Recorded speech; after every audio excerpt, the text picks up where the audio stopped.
Welcome to the Healing Our Sight podcast, where we discuss vision issues and healing strategies from the patient perspective.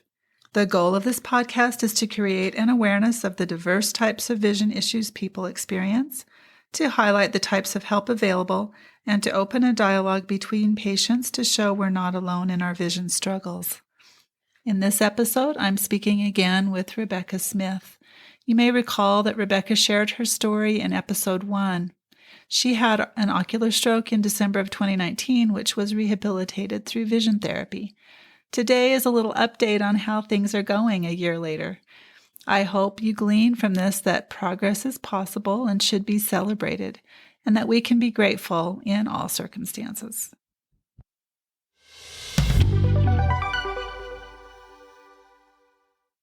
Well, thank you, Rebekka, for being with me today to do a little update on what's happened in the last year. I know it was about this time last year when we first spoke to each other about your situation with your eyes, correct?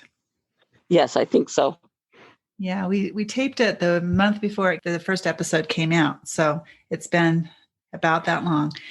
And we just want to get a little update on how your progression has been with your vision since vision therapy ended. I don't know, you didn't have any more vision therapy after our episode, No, right?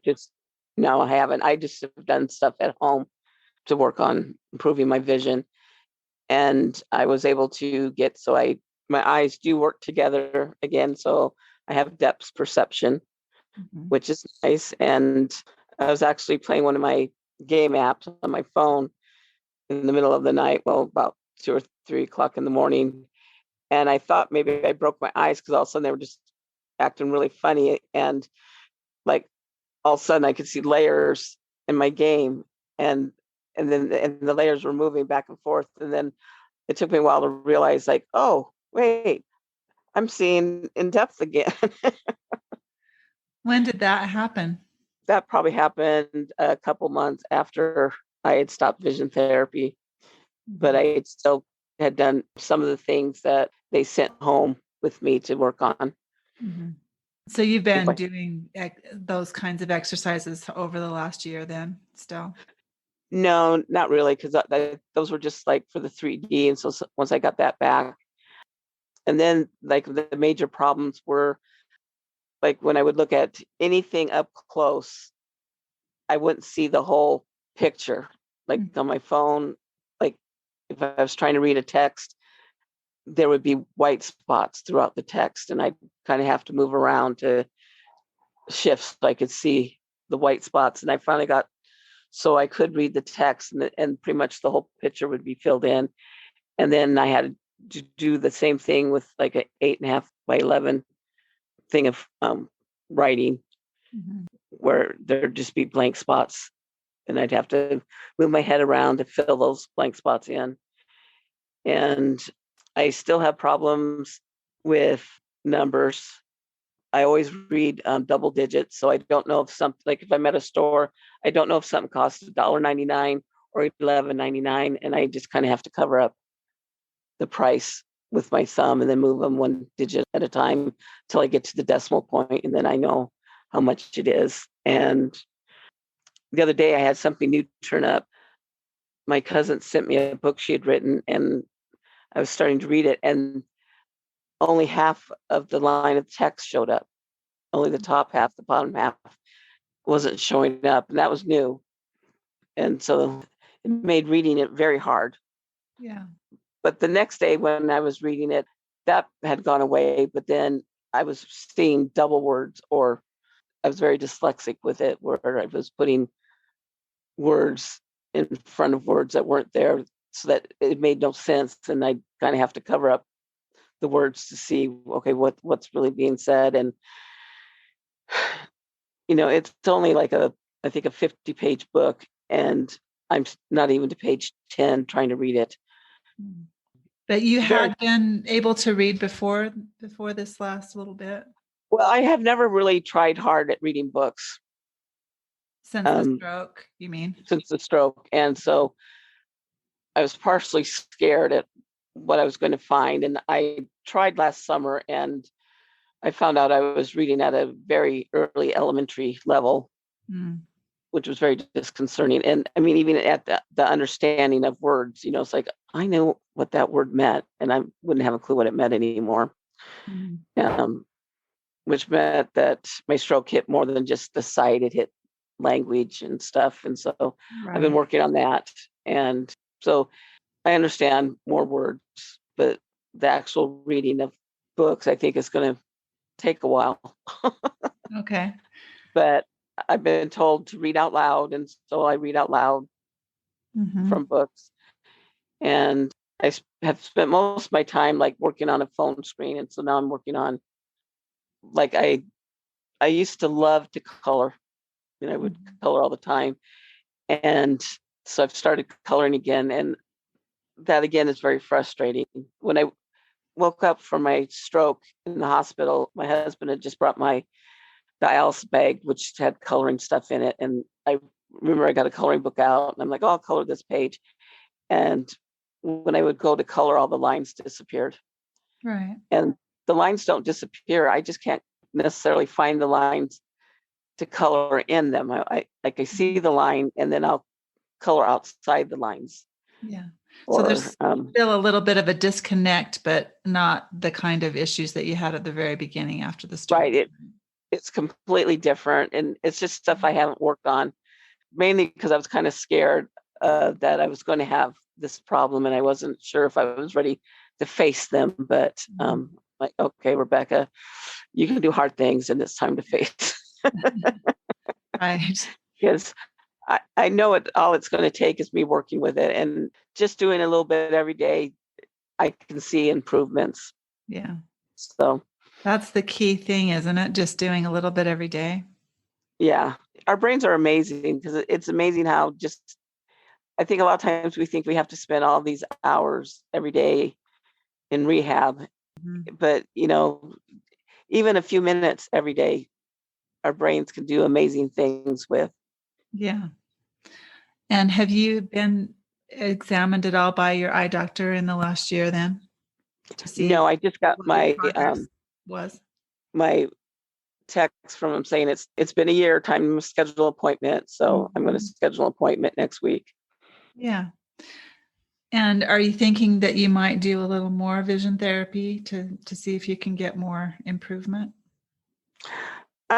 Yeah, I think about it, but I have so many appointments that I have to go to. I kind of get tired of going to appointments, and so sometimes I don't want to make more appointments. And I might wait till summer when it's warmer and it's more fun to go outside. Yeah. Well, I think it's important for our listeners to kind of understand a little bit more about your situation too, because I don't know that we really touched on it in our first conversation. The fact that you're on dialysis and you have to go 3 times a week for a pretty extended session at the dialysis center. It's 4 hours each time at the center. Yeah. So it kind of makes it more difficult to do anything else, really. Yeah, because I mean that it's like a part-time job, and that's, I consider it a part-time job, and it's the job that I do, so I get to stay with my family and friends, right? And it's kind of a small price to pay, for the privilege of another day here on Earth. But I do get tired of having to go to places because there's a lot of doctor's appointments and everything, and I just sometimes get tired of it because I've been doing this for 12 years now. Right. I'm just kind of tired of appointments. Well, I think the thing we got across, hopefully in the first episode, was that your doctor didn't expect you to be able to see at all after the stroke. Right. Most people, if they survive the stroke, are usually blind. I can see great to navigate. I can go to the kitchen and make myself something to eat. I can see to get dressed. I can, pick out what matches or doesn't match. I can see to walk, and I don't bump into walls. Right. So I feel very blessed I'm not blind. It's the fine detailed stuff that I need to develop. I kind of look at it, when you're a child and you color and you make stick figures, but in your mind you think you're making these great artistic pieces of work, and then you look back and you're like, that was just a stick figure. I thought that was so good. And I kind of look at it that my brain's kind of working at the stick figure level right now, and I've got to just develop it. Mm-hmm. So it's, it's at some kid level as far as the seeing and doing, and I just have to get it back to where it was. Right. And that just takes doing stuff. And so I just need to do. Right. As you're busy keeping yourself alive and Yep. And so I should another day. just enjoy having more and other appointments. Got to change my mindset. Yeah. Well, I think that you've made some really great progress, though.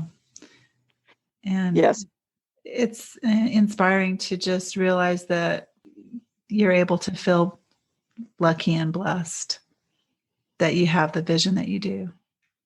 I do. I'm very lucky, and I feel, because when I woke up from the stroke, I literally couldn't see any. I mean, I could see, but like I couldn't read at all. I couldn't see to read that. Like there was just, I would pull up a text and it was just a blank screen that nothing registered.